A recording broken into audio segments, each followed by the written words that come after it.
We know the cricket is an evolving door, right? So it's very, very important to make an investment in these youths, right? As I said before, once we get these youths on the ground and we could have them playing matches, that's what we want from the Demerara and even the Guyana Cricket Board.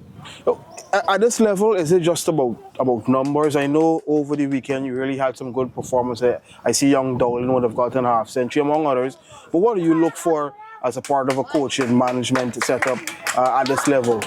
We look to see, the youths that come in through with a good talent, we could pull them in and work with them, harness their skills and so forth going forward because, there are a lot of youths out here that, the selectors I think going to have it hard to come up with a squad because there's so much of a good players around at this present moment.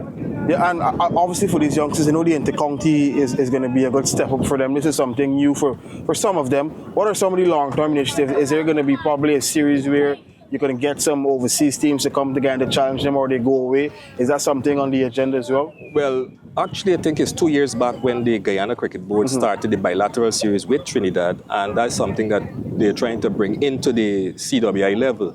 So Guyana have gotten a start, and for this year, I think we're looking to see if they could play against a Barbados team, a bilateral series, and then maybe move on to, a St. Kitts or St. Lucia, depends on those countries that have under 13. I think Jamaica as well. So it's going to be something going on and on as the year comes around. And just before we wrap up, these youngsters, look, this is a short period they're going to be playing cricket. Many of them probably didn't play a lot of cricket coming into this. Are you hoping that probably they can get in, you can steer them into the club system at least so that they can be a part of cricket activities on a more regular and consistent basis to develop, their nurturing skills? Yes, most definitely. That's what we're trying to do. As I said before, some of the clubs had the camps earlier this month, and most of them, will be pushed on to the different clubs. Some of them are already in the clubs, but they have some of them who never played, even on a pitch or even bowl. So that's what we're going to try to steer them into the different clubs.